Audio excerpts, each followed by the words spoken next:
Alright, we're doing something a bit different on my YouTube channel today. If anyone's read Party Time, Hard Time, any of my books, they know my best mate from childhood, Wildman, is one of the main characters in the books. Hello.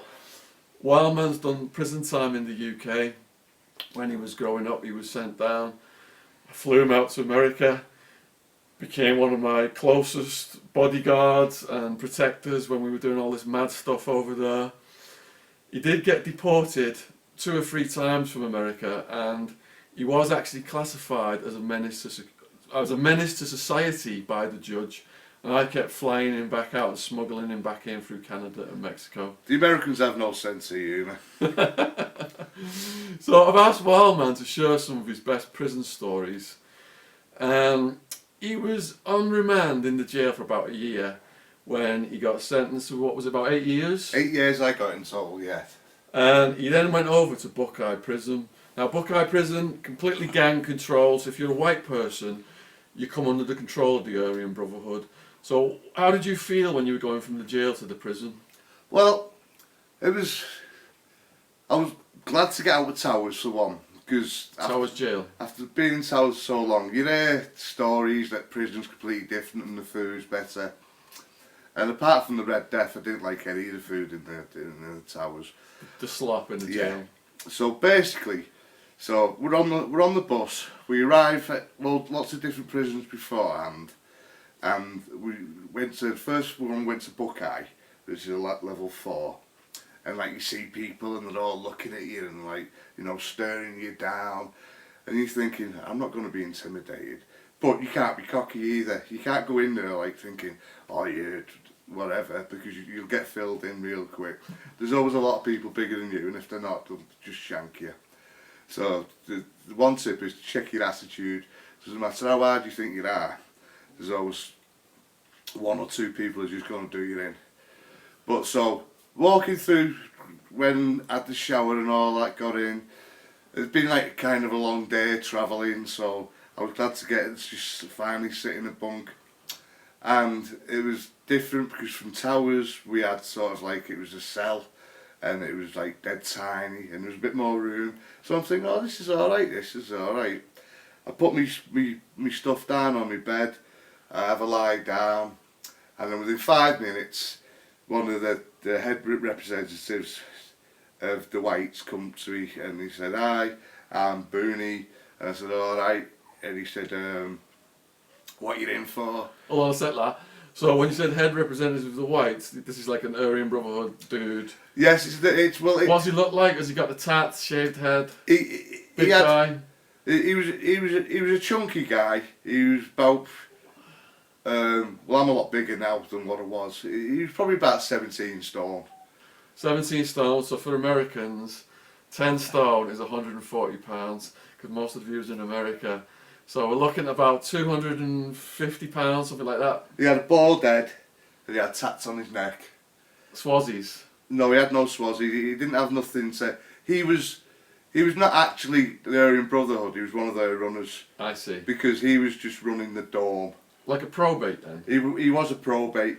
He was putting work in for them. He was actually working to get his tattoos. So he's trying to earn his stripes, basically, yeah, trying to rise up into the game. I'll get to that later on. Okay. So I sit down and he's like, what are you in for? And like, I automatically get an attitude and I'm like, what the fuck's got to do with you? And he went, hey, I'm asking you a question, I'm such and such. I said, I don't give a fuck who you are. I said, I've had a long day, like fuck off. And then he said, look, I won't tell you again. So I just turned around and punched him, and then I grabbed him by the neck, threw him on my fucking bed and I started pulling him. And then 2 of the white boys come and grabbed me. They didn't touch me, because there was one of them who'd been in Towers with me. He told me, chill out and he'll explain.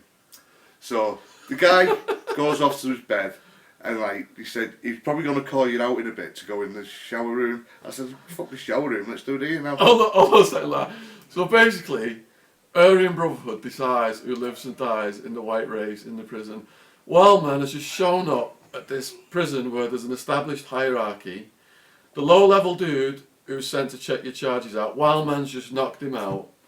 And now they're saying he's going to call you out, which means he's going to try and earn his respect back by having a fight with Wildman and trying to win Wildman in a fight so he can get his respect back on the yard. Because Wildman just totally took his respect. In the meantime, these Aryan Brotherhood guys are thinking, who the fuck is this guy? He's just shown up on his own, knocked one of our guys out. So they got to be like thinking, trying to figure out who you are. Yeah. Well, there's a guy called Adam who was in Towers with me. Cut long story short, this happened about, say, like 5 o'clock. Well, we had to go to Chow then. And at Chow, we were sitting at the table, and this guy went over to the whites table.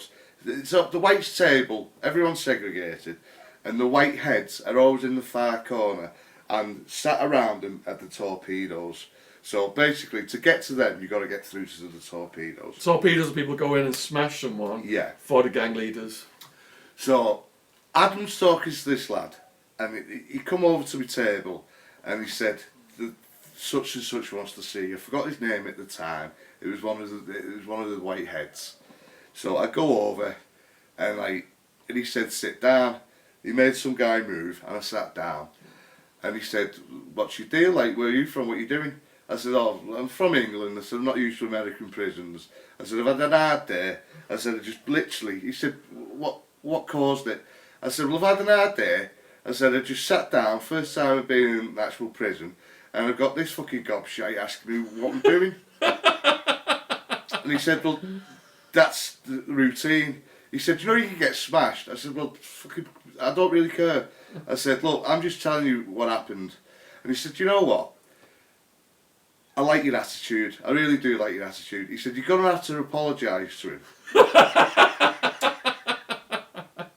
And if he wants to straighten it with you, I said, well, I'll have to straighten it with him, I don't care. He said, for some reason I don't think he wants to straighten it.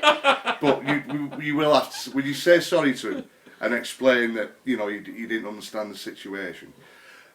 As it happens, later on, because I was in the same dorm for 3 years, I actually got to know the lad, and I actually got to like him, and we become really good friends, and we could laugh and joke about it. But at the time, it was a bit, because I thought, oh shit, the first day in here, I'm going to get smashed here. Because I know I can handle myself, but I also know that 2 or 3 of them get on me, and that's it. They'll put batteries in a sock, and that's my head cabbaged. So that was my first day in prison. So what happened then? Did you apologise to him? Did he come? Yes, I did apologise to him, and he just shook it off, and he went, "Oh, good job you got me on the blind side." He said something stupid, and I felt like saying, "Boom, this ain't the blind side, look you right in the face now, you little tit." But I just left it, and he sort of ignored me for a while, but eventually he got to know me, and eventually I took his job over anyway, because after a while of being there, after 6 months of being there, the Aryan brother confronted me, and they said, "Look, we want you to. There's a lot of young lads going into your pod now, and they're not getting up for exercise, and they're disrespecting our race. He's getting out soon. Can you take over? Will you help us out?" I said, "Yeah, not." Well, they ask you as if it's like you've got a sort of a choice. You don't really have a choice, so you say yeah and just make the best of it. So I said, "Yeah, not a problem," which happened. It happened for a good reason, because I got to make hooch, I got to gamble, I used to have big fat store sacks, so my life was getting better, and all I had to do is put people in check. At the time, I didn't mind doing it. I just got 7.5 years. I didn't give a flying fuck, to be quite honest with you. You know what I mean? I couldn't see the end, because it's a long time. I thought, this is me, so I'm going to make a statement, and I'm just going to I'm not going to be cocky, I'm not going to let anyone disrespect me, and if I fill someone in, I'm going to fill them in properly, so I don't get no repercussions. So I started making the hooch, which started off really good. I'd have the young lads would go to the canteen and they'd bring oranges for me, and then I'd have a baker who was like the next dorm to me, and he'd bring me the dried yeast. So I'd make my hooch, and out of every 24 bottles, I'd have to kick back the Aryan Brotherhood 20, like out of 24 bottles, they'd get 12. Well, we're supposed to got 12, but the very first one, I ended up just giving them 8. I said a couple didn't work. So I thought to myself, I'm taking all the risk here. I'm taking all the shit. If they catch it, it's me going in the hole. So you had the hooch in your cell? Yeah, I had the hooch under my bed in my laundry.